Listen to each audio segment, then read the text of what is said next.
Good evening and welcome to today's Tropics for August 16th, 2021. Please note, I'm not a meteorologist and this video is just a collection of my thoughts and opinions about the storms I'm talking about, and for any decision making, please consult National Hurricane Center or your local officials.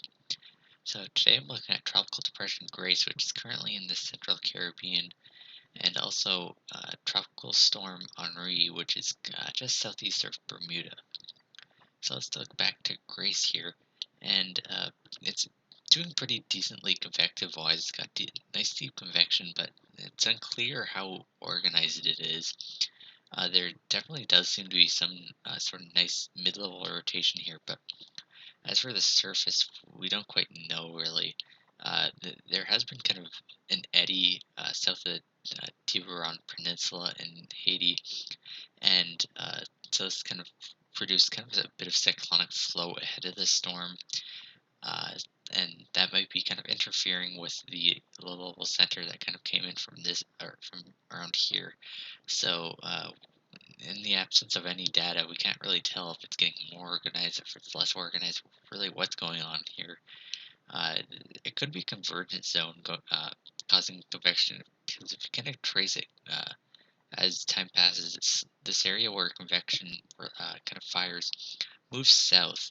So it could be convergence between these two zones, but again, we don't really know. So I'm guessing we'll have to wait until, like ACE-CAT pass or probably recon tonight to see how well organized it is, and that will give us much better idea for the forecast of Grace.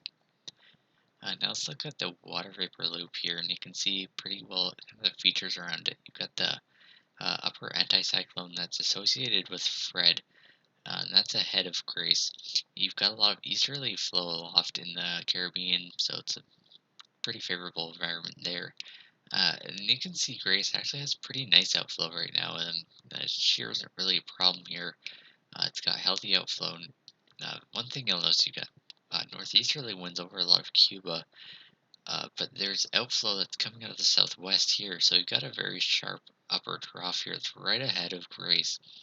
And usually with a tropical depression like this, I would guess that it would start shearing the system, and it wouldn't really be a favorable thing at all. But it seems that Grace is convectively active enough that it's probably going to start eroding at this trough, and won't really be a huge issue for it. So it might be disorganized, but it is firing convection. That means it's got a nice upper anticyclone aloft, so it's acting as if it were maybe a bit more of a stronger tropical cyclone rather than the kind of weak, disorganized one that it seems to be right now. So as for the conditions in the next little while, it seems that once it gets into the northwestern Caribbean, it's going to be in a decent environment. There's going to be this upper trough here again, but the outflow from Grace itself, along with the uh, anticyclone that will start kind of moving more to the northeast and start leaving the Gulf of Mexico, that will mean that this trough will be retrograding away from Grace, and it won't really be an issue for it. Uh, the convection seems to be a bit too weak on the GFS here, so that it might actually uh, do that more so. But we'll have to see about that. But in general, it looks like the environment should be on the favorable side in the northeast or northwestern Caribbean.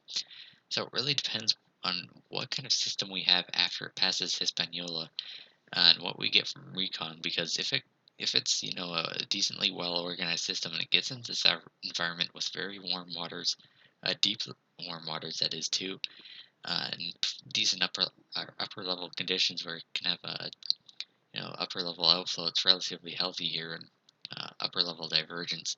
It could start to get it to spin up more before it gets or around the Yucatan Peninsula. But I guess in the next or tonight we'll probably have a much better idea of what Grace's future will be in general. Then towards Friday morning, we'll see this upper anticyclone finally pretty much evacuate totally over the Gulf, and that means the upper trough that was up here will also retrograde under that anticyclone and make for a an upper low over Cuba, it looks like. And unfortunately, that will not really affect Grace. It seems there will be another anticyclone arriving that will kind of keep the flow still pretty decent for Grace. There might be a bit of northerly shear, and that could be something that kind of hinders it here. But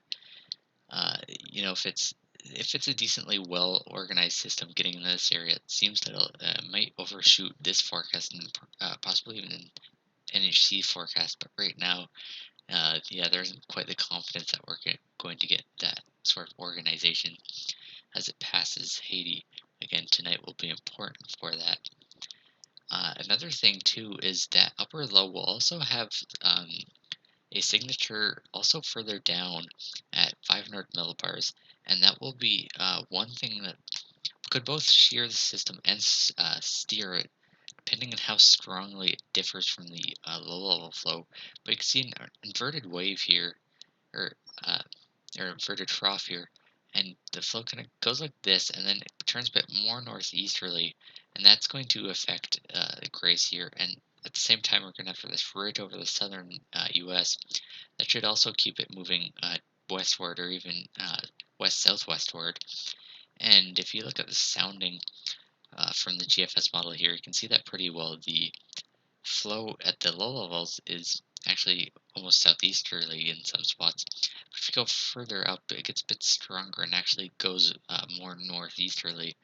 So, one, that would mean perhaps a bit of northerly mid-level shear. We'd have to see how strong that is. It doesn't look overwhelmingly strong, but it could be something that is something that kind of sneaks up on the forecast and suddenly makes for a weaker storm than expected.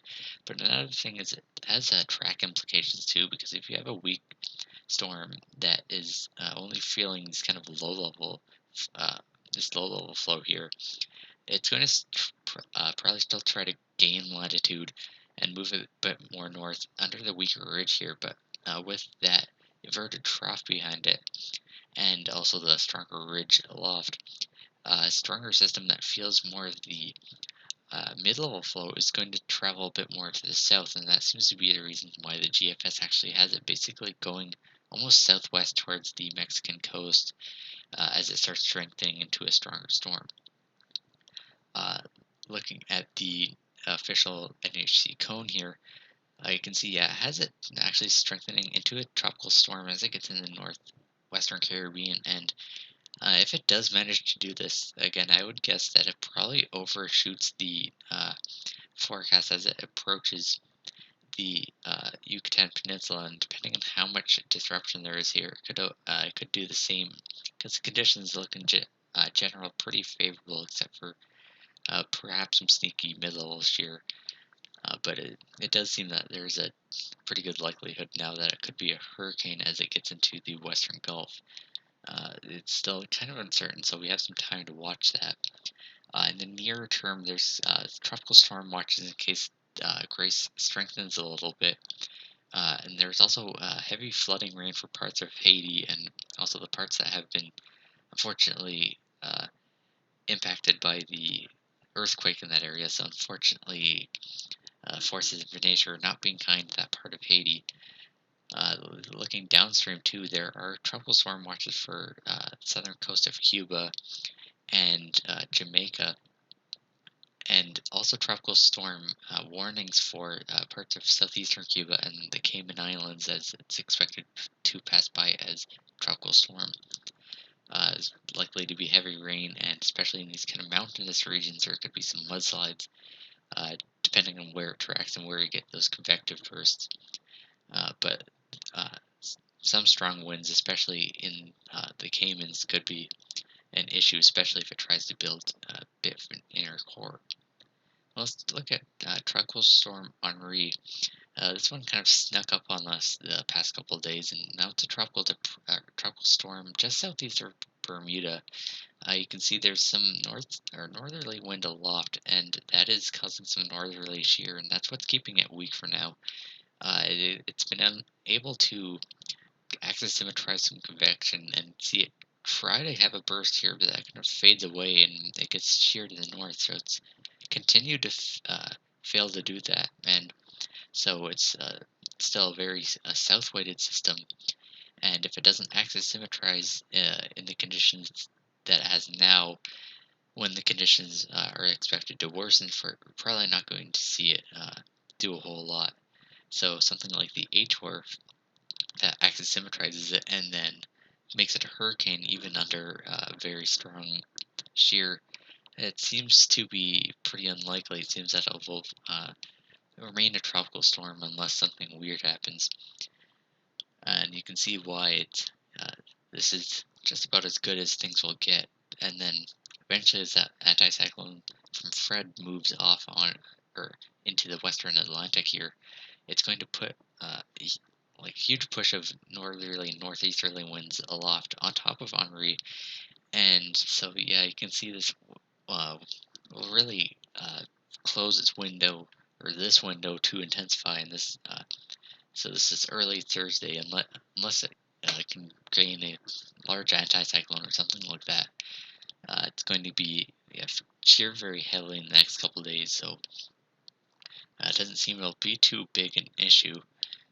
Uh, and then there is the possibility that it could kind of travel more westward, and as the anticyclone travels more to the western Atlantic, it could kind of get under a slightly lower shear regime uh, and strengthen a little bit. We'll have to see about that, except the problem is at this point it looks like there will be a trough that'll dig down from further north and get into the region where Henri is, and that will erode the ridge that's currently or that's currently towards the west, and that's currently steering it, and that will make this ridge dominant. And so between this ridge to the east and the trough, it'll start moving off to the northeast, and also probably perhaps shear out in the flow.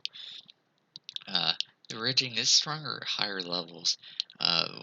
One thing that might mean again some northerly mid-level shear, but it also means that if you have a stronger system, it might travel a bit more south and west of forecast. Luckily for the east coast, though, it doesn't seem that it will become that strong, and will likely pass well the east of the coast of North Carolina. And looking at the official NHC cone for Henri, yeah, you can see it will probably travel eastward under the ridge for now before it starts to feel that trough and start traveling off the northeast. Yeah, likely strengthen next little while, and then once it gets sheared, uh, should probably weaken. There are tropical storm watches up for Bermuda right now. It doesn't look like it'll get a direct hit. It'll probably stay out of the area, but Bermuda could see some kind of outer impacts from Henri, and that is the basis for that tropical storm watch. But it doesn't seem that it will be a major issue for the area, luckily. And otherwise, it doesn't seem like it will have any major land impacts.